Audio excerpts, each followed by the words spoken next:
Сәлем достар, осылай қуырылған картоп дайындағыларыңыз келсе, видеоның соңына дейін қарауға кеңес берем.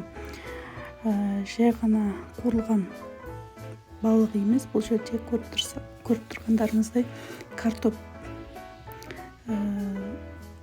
картопты да бауырсақ құсатып, осы балықпен бірге қуыратын боламыз. Каналға жазылып кетіңіздер, лайк басып.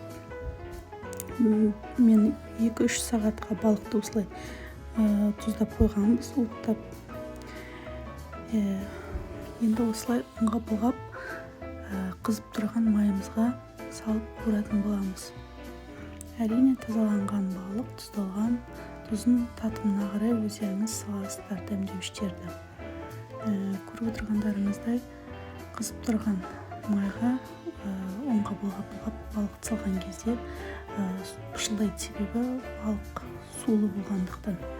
Енді сол су, яғни пышылдағаны басылғанша қуырамыз. Пышылдағаны азайған кезде уже дайын болды дегенді білдіреді. Бір салған кезде бір бетін 3-4-5 минут қуырамыз.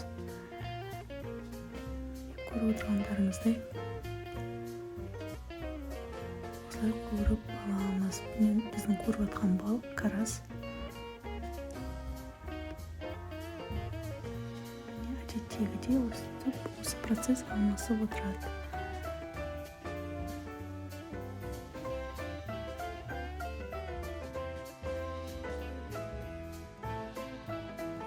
Салған бойда су алмай осылай қатты көпіреді. Осы басылғанша қуырамыз. Енді көріп отырғандарыңыздай жуаны қуырған балықтың арасына осылай салсаңыздар ерекше дәм береді.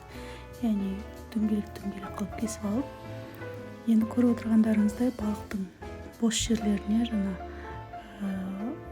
тазалап алған картопымызды аршып турап, осылай кубиктап ашық жерлеріне салып бірге қуырсаңыздар, балықпен жегенде өте дәмді болады. Ешқандай май сорып алмайды, кәдімгі шоққа піскен картоп тәріздес болып шығады. Жасап көріңіздер, ас болсын. Пока балық қуырылып жатқан кезде жуаны тағы уксуспен өлтіріп дайындап қоям, себебі ол да ерекше дәм береді. Көріп отырғандарыңыздай жуаны осылай сақина тәріздес қылып тураймыз, арасын ашып.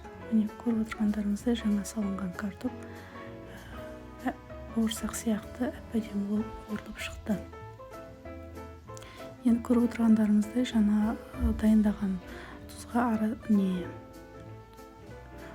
жуаға тұз салдым. Енді уксус бітіп қалған, мұндай соя соус құйдым.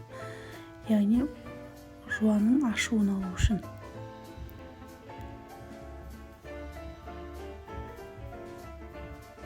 Міне бізде балық дайын. Картоп осылай пісіп шығады, әп-әдемі, дәмді ең бастысы. Балығымыз дайын болды. Дайындап көріңіздер, ас болсын. Маған картоп ұнады. Каналға жазылуға ұмытпаңыздар, лайк басыңыздар.